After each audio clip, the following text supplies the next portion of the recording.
But the investors and international stakeholders received a preview of the fund's potential to make a lot of money. The financial scope required for Ukraine's post-war reconstruction presents an immense challenge as well as potential, underscored by the World Bank's March estimation that $411 billion would be necessary for rebuilding efforts. This figure has since increased due to ongoing Russian military actions, highlighting the evolving and dynamic nature of Ukraine's needs. Welcome to TFI Global, the antidote to mass delusion.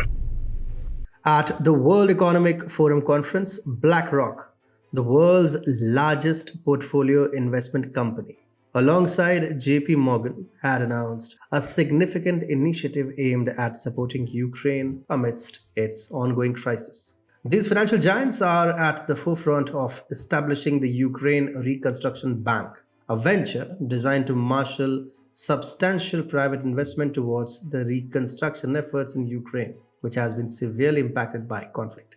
The stated mission of the Ukraine Reconstruction Bank is clear: to channel billions of dollars in private investment into rebuilding the war-ravaged nation. But that's the stated mission.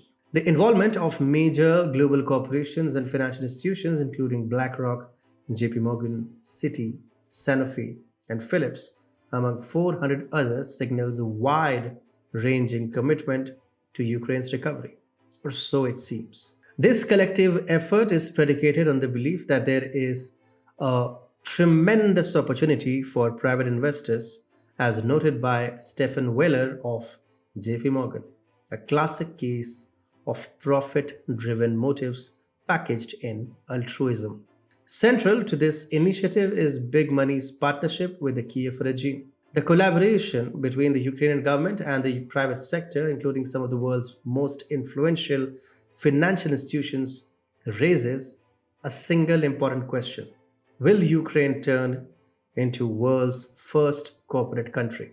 War is good for business captures the essence of this initiative. The destruction wrought by conflict is an opportunity for substantial financial gains by private investors. The role of private capital in post-conflict reconstruction will exert a significant influence over the economic and political landscape of post-war Ukraine.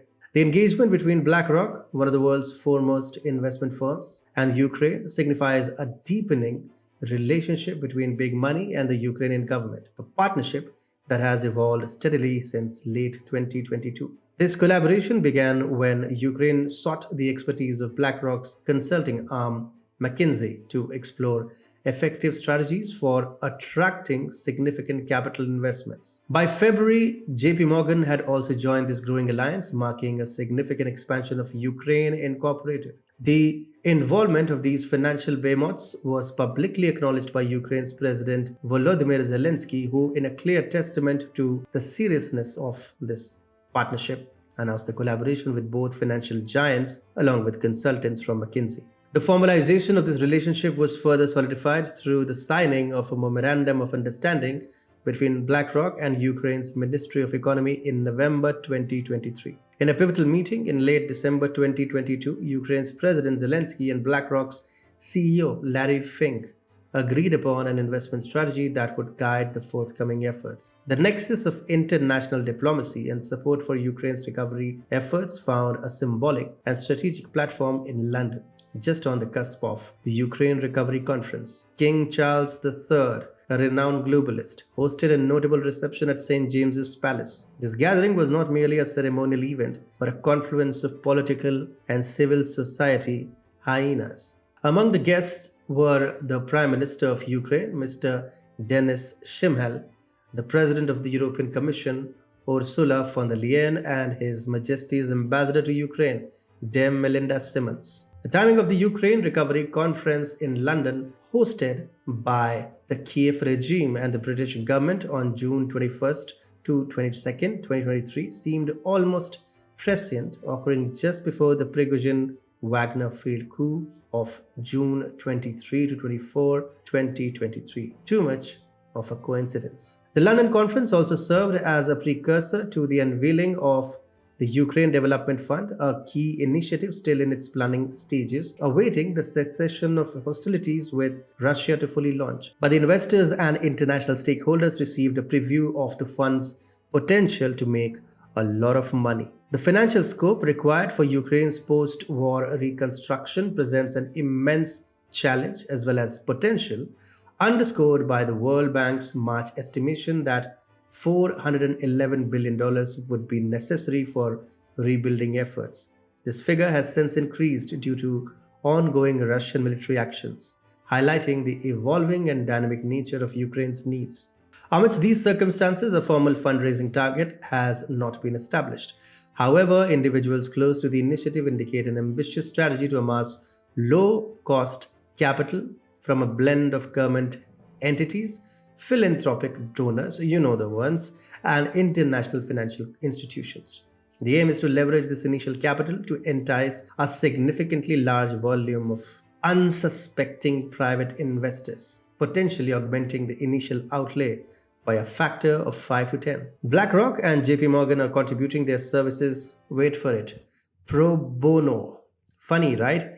This philanthropic gesture will position these financial giants advantageously, granting them preliminary insights into potential investment opportunities within the nation. So much for pro bono services. BlackRock's recommendation for Ukraine underscores the necessity of establishing a development finance bank aimed at identifying and enhancing investment opportunities across crucial sectors like infrastructure, climate change mitigation, and agriculture. The goal is to render these ventures appealing to pension funds and other entities seeking long-term investments. The rationale behind involving JP Morgan lies in its proficient debt management expertise, essential for navigating the complex financial landscapes of post-conflict reconstruction.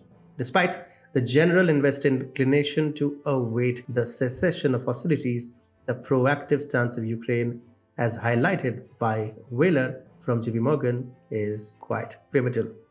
Here is a quick timeline of a country turning into a corporation. November 2022, the foundational agreement between Ukraine's Ministry of Economy and BlackRock, along with consulting support from McKinsey, marks the beginning of a structured approach towards Ukraine's post-conflict reconstruction. December 2022, a pivotal moment in the chronology occurred when an agreement was reached between BlackRock CEO Larry Fink and Ukrainian President Volodymyr Zelensky. February 2023, the inclusion of JP Morgan into the BlackRock-led reconstruction project for Ukraine added a new dimension of financial expertise, particularly in debt management and investment strategy. June 18, 2023, the Africa Peace Initiative in St. Petersburg featured a statement by President Vladimir Putin regarding the unsuccessful peace negotiations of March 2022. Peace is bad for money. June 21 to 22, 2023, the London Conference on Ukraine's Reconstruction Bank, co-hosted by the British and Ukrainian governments, provided a platform for international dialogue and collaboration, and of course,